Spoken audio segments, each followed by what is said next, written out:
Good morning, everybody, and welcome. I am Jamie Green with Plug-in KC. Thanks so much for joining us this morning. Just a couple things to tell you before we delve in. First, we are having questions throughout the show. We put it in the chat. We will get to your questions at the end of the formal presentation. So if you think of something early, you can put it then, you can put it later. But we're going to just get started. So once again, my name is Jamie Green. I'm with Plug-in KC, a new initiative here in Kansas City. And I'm going to turn it over to Jasmine Moore, who's on our board. Jasmine. Thanks, Jamie. I'm Jasmine Moore, and as Jamie mentioned, I'm on the board of Plug-in KC, and then I am also the Senior Director of Sustainability and Impact of Earth Justice, which is a nonprofit and the nation's largest environmental law firm. And I will turn it over to Wendy. Great. Thank you. Good morning, everybody. I'm Wendy Marine, and I'm with Evergy. I'm a transportation electrification program manager here, and I have the responsibility for managing our programs associated with public, residential, and commercial EV charging. Great. Thanks so much to both of you. Thanks for joining us. We've got an exciting program today. We're looking forward to it. So let's just get started with a little bit of background. Plug-in KC is a new initiative of Climate Action Kansas City. Climate Action Kansas City is a nonprofit working on climate and sustainability issues here in Kansas City. The first initiative that Climate Action Kansas City actually came up with was the Building Energy Exchange, because our largest carbon emitter here in the Kansas City region is buildings. But number two at 34% is transportation. And that's why the Plug-in Kansas City was launched as a way to scale up electric vehicle and electric vehicle infrastructure here in town. As you can see, we have a website. Please check that out at your leisure. But we're very excited about it. Our kickoff event was in March. We are doing a bunch of programming. This will be the first of several webinars, in-person events, you name it, we're going to do it, because we think electric vehicles are one of the tools that we need to combat the climate crisis. All right, so just a little bit of background about electric vehicles. I have owned a plug-in hybrid since 2017. My wife has owned a pure electric since 2016, so we are early adopters of it. I can't tell you how much we love them. They're great. Super quiet. It's almost disconcerting when you first get an electric car how quiet it is. You wonder if it's even on, and it is. They zip, man. They're fun to drive. It's great for the environment too. Zero tailpipe emissions. That means that you're not emitting anything as you drive around town with an electric vehicle. With a plug-in electric vehicle, that's the case until you run out of electricity and it turns over to regular gas. You save a lot of money. No oil changes. That's great. The cost equivalence of a gallon of gas for an electric vehicle is only $1. I don't know about you, but I don't think I've paid $1 for a gallon of gas since like 1984, which I think I just dated myself. But they're fun and great. So I'm going to turn it over to Jasmine. She's going to delve in a little further. Jasmine. Thanks, Jamie. So as Jamie mentioned, there's a couple different types of electric vehicles. There's the plug-in hybrid electric vehicles, and then there's the all-electric battery vehicles. So for plug-in hybrids, they run on electricity first, and then they have a small gas engine, and it switches over to gas when the batteries are empty. Now, one of the benefits of a plug-in hybrid is that you can drive a really long way without refueling. So some of the models that are out there right now, you can drive almost 700 miles without stopping to refuel. So that's one of the benefits if you're going long distances and you don't want to have to stop to refuel for gas or plugging in for electric. This might be a good option for you. The plug-in hybrids are also eligible for federal tax credits, which we'll go into later. And in general, the fuel costs definitely are lower than your traditional gas vehicle, or even some of the hybrid vehicles like a Prius or some of the other hybrid vehicles that are out there right now. So plug-in hybrid is a good option for you if you're going a long distance. Now, for the all-electric battery vehicles, these are solely powered by electricity. As Jamie mentioned, there's zero tailpipe emissions.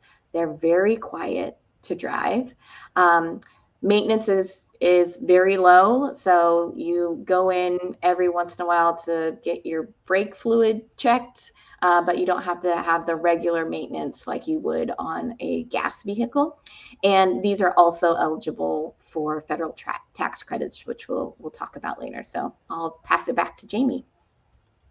Thanks so much. And just so people know, Jasmine just got her own EV, and I know she's been loving it, and we'll probably talk about that in a little bit. So appreciate that. So yeah, the tax credits, we get a lot of questions about this. The good news is this is at the point of sale, so you get the money right up front. But you have to do your homework because different vehicles are actually get the credit. Some vehicles don't get the credit. That's why we put in here the little IRS link, and I will make sure that we can put it in the chat box too for people to look at. But as a general rule, a tax credit of up to $7,500 for a new or leased electric vehicle. And then for used ones, it's $4,000. And also EV charging equipment, there's a tax credit for that too. So everybody likes free money, right? Everybody likes to not have to pay for things for themselves. So these are great things. Like I said, be sure to do your homework ahead of time before you go to a dealer. Look at what car you're interested in, see if it's available for the tax credit, bring that document that the IRS has there that's handy to help you talk about it, but that's great. So with that, I am going to turn it over to Wendy, and Wendy's going to talk all about the different charging types that are out there. Wendy. Great. So now that you've purchased that electric vehicle, how are you going to charge it? And you've got multiple options to consider. The first is level 1 charging. It is the slowest form of charging, but it is also the most applicable to many electric vehicle users. This is a 110 outlet that we're all very familiar with in our residential home, and you can get about 3 to 5 miles of range per hour charging with this outlet. If you drive, for instance, daily about 30 miles per day, that would take you about 10 hours overnight to charge that battery. Second is level 2 charging. This is faster than level 1. Now we are talking about a 208 or 240 volt outlet, something very similar to your dryer outlet in your home. You can now get 10 to 20 miles of range per hour. So using that same example of driving 30 miles per day, you can now fuel your vehicle in about 3 hours in the overnight period. And then we have DC fast charging. This is the fastest of the 3 options. This would be very commonly found along your highway corridors. Think about those long distance travel plans that you might have. This is the charging infrastructure that you're going to seek when you're out on those road trips to ensure that you get the quickest charge. In this case, you will be able to charge your battery about 80% within 25 to 30 minutes and get you back on the road to further your trip. So how do you find public charging infrastructure or any charging as a whole? And like I said, home charging, very easy, level 1, level 2. Many people have access to this in their own residential home. About 80% of us can do home charging. Your options are level 1, level 2, depending on how fast you want to get that battery refueled. There's also options for work charging. Many workplaces in our community are starting to see the value in offering this amenity to their employees. Interest is continuing to grow, and we're starting to see a lot more workplaces put charging infrastructure in. It's great because it really does help support those EV drivers that perhaps don't have a residential home with a garage to charge in today. Thirdly, around town, a lot of public chargers around town, highway corridors. We're seeing increasing plans by our regional partners, a lot of incentives coming in place as well. So we are going to start to see the existing infrastructure that is in place today continue to grow. Evergy currently has about 1,000 EV charging stations installed throughout our service territory. So it should be pretty easy for you to locate one in your community today. And how do you find those charging stations? There's many ways you can do that. There are websites and apps that you can download to your phone. One of the more popular ones is called PlugShare. That allows you to put in an address.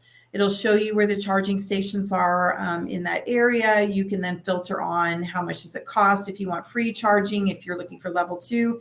DC fast, a lot of ways that you can filter to find the specific charging that you're looking for. The Department of Energy also has a great website. It's called the Alternate Fuel Station Locator. It is very up to date. So those two resources are great, as well as many of the charging station operators have their own apps, such as ChargePoint, EVgo. So a plethora of information out there. Just let your fingers do the walking. And then lastly, as you purchase that vehicle and you're thinking about, maybe I do want to put in level 2 charging infrastructure in my home, I want to get that faster charging. Evergy does offer a residential charging rebate that helps offset the cost of that charging infrastructure. So basically, the wiring that you have to put in place to upgrade that 110 outlet to 240 volts, you put in place a dedicated circuit in the panel of your home. You can either bring it back to a NEMA 1450 outlet, which is like your dryer outlet, or you can hardwire that circuit back to an EV charging station. So please go to pluginkc.org for more information on the rebate, as well as discovering and comparing EV models if you're in the market now. And again, evergy.com is also a great place to go to look for the charging rebate and to understand varying residential rates that could be applicable to you as an EV driver in your home. Thank you. So now we're going to get into some of the questions, hopefully that you have, and hopefully we'll answer those. But if you don't hear the answer, please put in the chat your question so that we can answer those at the end. So we're going to just talk about some of the common considerations when you're thinking about moving towards an EV, and some common misconceptions. So first, I'll just start with my EV story. So I like to say I've been EV curious for over a decade. So about 10 years ago was when I started to think about what it would look like for our family of 4, to have an electric vehicle. And at the time, one of the things that I was concerned about was range and where would I charge it. Now, luckily, at the time, I was working at a location that had charging stations, which is actually what made me think about even considering getting an EV. But I just couldn't quite make the math work in terms of how long my commute was, and if I would feel comfortable and confident that I could get a full charge enough to make all the rounds between commuting to and from work, picking up kids, making all the errands and everything like that. Now, in the last decade, technology has improved significantly. And so whereas 10 years ago, the range was less than 100 miles on some of the vehicles that were offered at the time, now, as I mentioned earlier, it's very equivalent to a gas vehicle, and in many cases can go even further if you do the plug-in hybrid.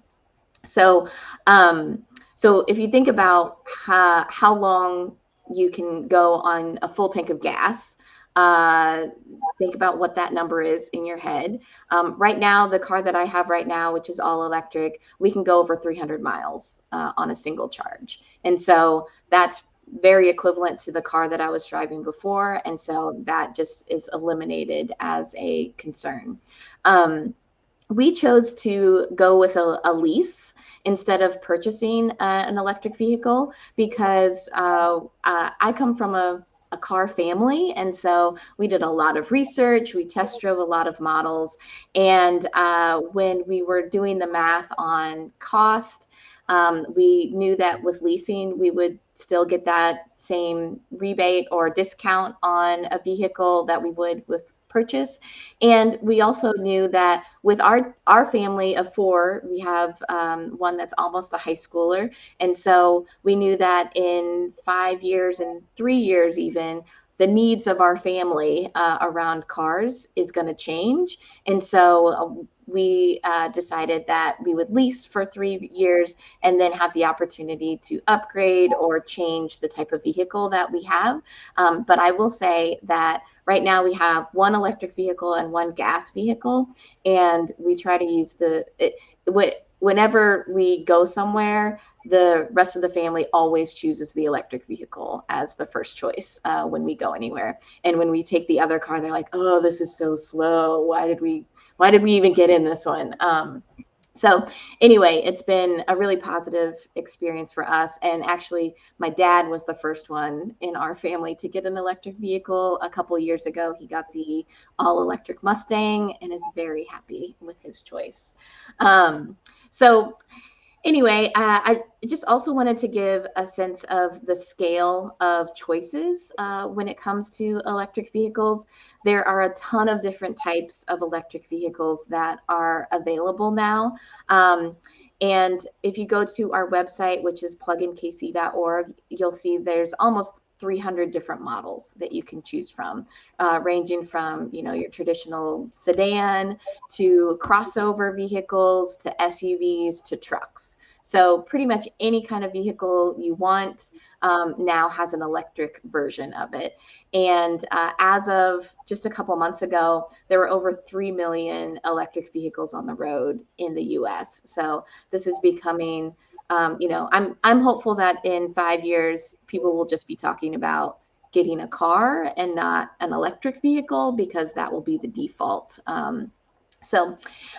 The other thing that you will start to see, and hopefully you've seen so far, is that it's not just personal vehicles that we're talking about anymore. More and more companies and businesses are moving their fleet to all electric. So if you've seen the Amazon truck go down your street, you may have noticed that it's an electric fleet now. They're moving more and more towards that.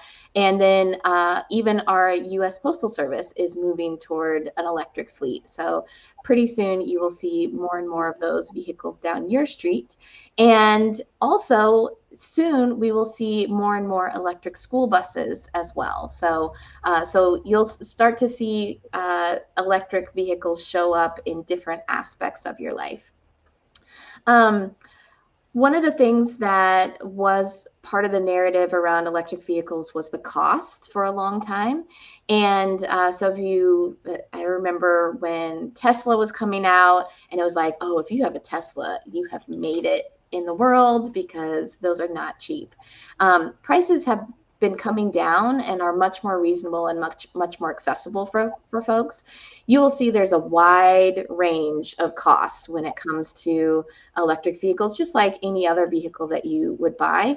I was just doing some quick research before the call. You can get a used all electric vehicle for less than $20,000 from 2022. So very accessible and cost competitive with other vehicles. And you can, again, on our website, you can look through the range of vehicles and what their costs are. There's a lot of new car options that are electric or plug-in hybrid that are in the low 30s as well. So it should be pretty much anywhere in your budget. If you're in the market for a new car, you can find one that's electric that's in your budget. So charging is one of those things that you have to just start to think differently about when you think about fueling up your electric vehicle. And that looks different if you are a renter or a homeowner, or if you live in a place that has off-street parking or not off-street parking. And so some of those considerations are, if you live in an apartment complex and you're thinking about getting an electric vehicle, you should ask your landlord about installing charging stations. The more that people are asking for these services and have it as an option, the easier it is for them to put it in. So I have a school that just transformed into an apartment complex across the street from my house. They just opened, 3 months ago. And I asked, okay, what about electric charging stations? And they're like, oh, we hadn't really thought about that. You're the first person to ask. it might be something that we do. So it's just sometimes it's the more that people ask, it creates demand, and then it's another amenity that can be offered to tenants and can be part of what makes one property more attractive than another property. So make sure you ask your landlord about that. If you don't have access to a plug-in like at an apartment complex, um, as as as Wendy mentioned, we have over 1,000 charging stations all across the metro. For me, we have off-street parking, but it's far away from our house, and so we don't have electric access to that parking location right now. And so what's worked well for us is that my partner charges the car at his workplace twice a week, and that's all we really need to get around town and do everything that we need to. So that's something that works for us. We thought about installing a level 2 charger at our house, but so far it's worked out just fine without one. So we haven't made that move. But I do know people who do not have off-street parking that have just pulled out an extension cord and plugged it in on the street, and that's worked fine for them as well. So if you can consider charging at home, overnight charging is really easy, and it's actually like the cheapest way to charge. You could charge at work, and there's many places that you can charge just out in the public. I live close to Westport in Kansas City, and there are some public charging stations that are on street parking access as well. So it's not just you have to go to a big parking lot. There will be more and more on-street parking options. So with that, I will turn it back over to Jamie. Great, thanks, Jasmine. Again, if you have questions, please put it in the chat. We will be getting to all those. I know we've had some come in, but feel free to add your questions. So some of these we've already talked about, so I'm not going to spend a huge amount of time, but I am going to talk a little bit about it and then talk about personal experience. So the cost equivalence for charging at home is about $1 per gallon, which is great. I get a lot of questions about a level 2 charger. Do I need a level 2 charger? Well, it totally depends on how far you're driving and how much you're using it. So as a personal example, for my plug-in hybrid, I treat it like an iPhone, and it's just plugged in whenever. I'm not driving it. It's actually next to me right now. It's plugged in. My wife's car, the all-electric, we have a level 2 charger for that, and we actually have it where it is programmed to charge overnight. That makes Evergy happy from a use thing. It makes us happy. And overnight is when wind is the strongest. So about a third of Evergy's electricity actually comes from wind power. That's just going to grow. So we feel good about that. So like I said, you probably need to do some calculations. Do I need this? You can use a level 1 charger, which just means an outlet in your house whenever. It's just up to you and what you feel comfortable with. I just had a friend he commutes every day from up by the airport all the way to Warrensburg. He bought a new Ford, the Mach-E, the one that Jasmine's dad got as well. What he's doing is he's just using a regular charger in his garage overnight, and then on campus they actually have a level 2 charger that he uses, and it works fine. And then cost. How much does it cost? It runs the gamut. There's a lot of things that are involved. Your circuit breaker, what is it? How much ampage is in there? That same. This is when it's really important to get a certified electrician and have them come out and look at it. For us, and this has been like 8 or 9 years ago, I think it cost us about $700. So just so you know. All right, let's move on. We get a lot of questions about batteries. Now, I want to tell everyone that it is federally mandated that batteries are warranted for up to 8 years or 100,000 miles, whichever come first. So this idea that your battery is going to go out, it's very rare. My car is 10 years old. It's fine.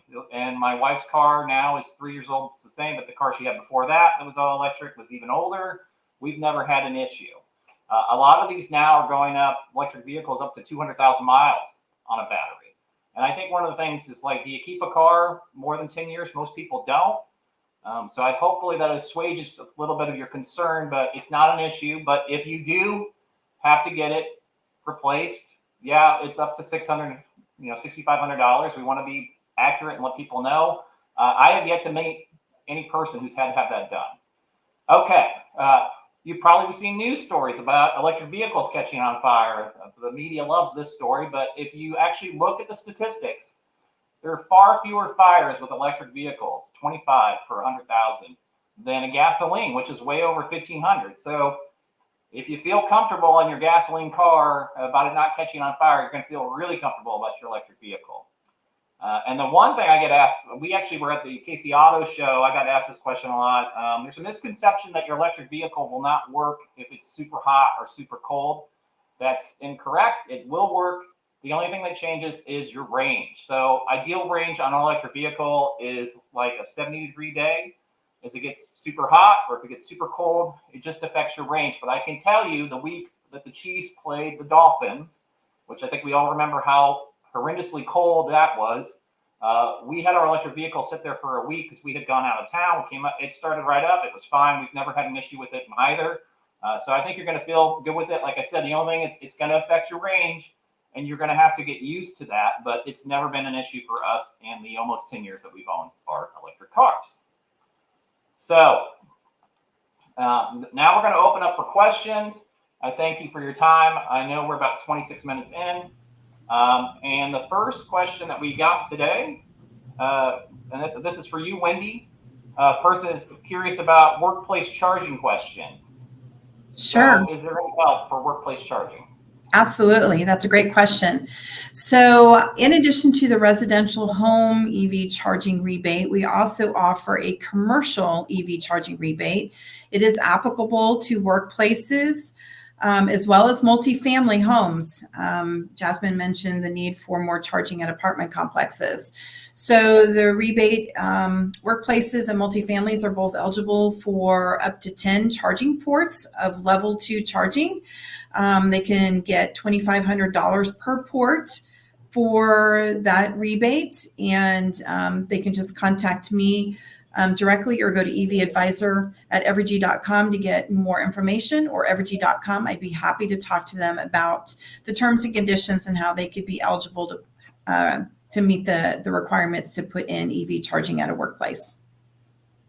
Great. Thanks. Here is our second question. I am totally sold on an electric vehicle, but I'm torn. While the technology includes long range, more affordable EVs in the U.S. market, but getting worked out by the possibility of Trump getting elected has me worried that I should pull the trigger soon in case he rolls back the rebates. If I could predict the presidential election in November, I would not be working for Plug-in KC. I would be in Las Vegas. I don't know. I do know that these rebates are very popular. People like them. So no matter who the president is next year, hopefully they will keep them. But yes, if you're really concerned, we're always going to tell you to go out and get your electric vehicle sooner than later. But I can't see that happening just because it's popular, but I could see why you might be concerned. But I would say go ahead and pull the trigger. So do you have anything on that, Jasmine? You covered it. Okay. What is the, Michael wants to know, what is the electric driving range for plug-in hybrids? I think, Jasmine, we talked a little bit about this. You can go up to 600 miles on some of these. You want to delve into that a little more? Yeah, so just there is a long range because it has both of those systems to fuel the vehicle. And Jamie, jump in with your personal experience too. My understanding is that you can get 40 miles just on the electric charge without touching the gasoline in your vehicle at all. So if you're really just using it for around the town driving, then you won't have to fill up very much at all with gasoline. But if you are going on those longer trips, you can, the driving range for those plug-in hybrids is much higher than your traditional internal combustion engine or gas vehicle. Jamie, did you want to add any personal Sure. anecdote? So I have a 2014 Ford C-Max Energy, which is a plug-in hybrid. It's kind of a smaller car. I never put gasoline in that car unless I go up to see my mom in Nebraska or go over to St. Louis or something like that. So it's like 3 to 4 times a year I actually ever put gasoline in my car here in town. Whether I go downtown or whether I go up the street to Meadowbrook Park or whatever I go, there's so many charging stations that I just charge it. Whether if I'm at City Hall, if I'm at the park, I was at an event last night at Johnson County Community College, we charged while we were at that event. So my EV, even though it's 10-year-old now technology, almost 11-year-old technology, about 450 miles total range on my car because it's always getting better. It will continue. Batteries are always getting better. I get 22 miles on electric only, and then it switches over. But it's worked well. And like I said, maybe 4 times a year I put gasoline in my car. And I can tell you personally, you will love not having to go to a gas station when it's 10 below zero or 110 degrees. We don't miss gas stations at all. I will tell you that. All right. Jennifer Cahill wants to know about purchasing versus leasing. This sounds like you, Jasmine, since you just went through this. Yeah, I'm happy to talk more about it. As I said, we did a lot of research and we weren't sure what we were going to do when we were looking to make this switch about 6 months ago. We took into consideration the rebates that were available, the total price of the vehicle, and then what we wanted our monthly payment to be. And so for us, leasing made sense. This is the first time that I've done a lease. And so it's not something that, was in my background or anything. But for us, it made sense because one, as I mentioned, we think the needs of our family may be shifting as we have kids that are getting older and into driving ranges. And so we thought, let's just try this out for 3 years, knowing that we probably may need to shift what types of vehicles will be in our household in 3 years. So that made sense for us. But like I said, my dad purchased the EV Mustang, and he's really happy with his purchase. And one of the things we didn't really talk about was, and I think maybe, I don't know if this is true for internal combustion engines too, but the software for these vehicle updates on its own. And so like my dad's Mustang, he gets software updates that improve the drivability of his car on a regular basis. And so as Jamie was mentioning, it's not just that you buy the car and then you're stuck with whatever you get. There are updates, just like on your phone, that get pushed to increase the efficiency of your vehicle over time as well. So I think it's just a consideration of how you'll be using the vehicle, what you want your payments to be, and sometimes leasing makes sense. It's just like renting versus buying a home. Sometimes you have to do the math and see what works best for you. Great. So I think we have time for just 1 or 2 more questions if anybody wants to delve in. While we're waiting to see if anybody has questions, just for people to know, Plug-in KC will be at the Prairie Village 4th of July Festival next week from 9 a.m. to 1 p.m.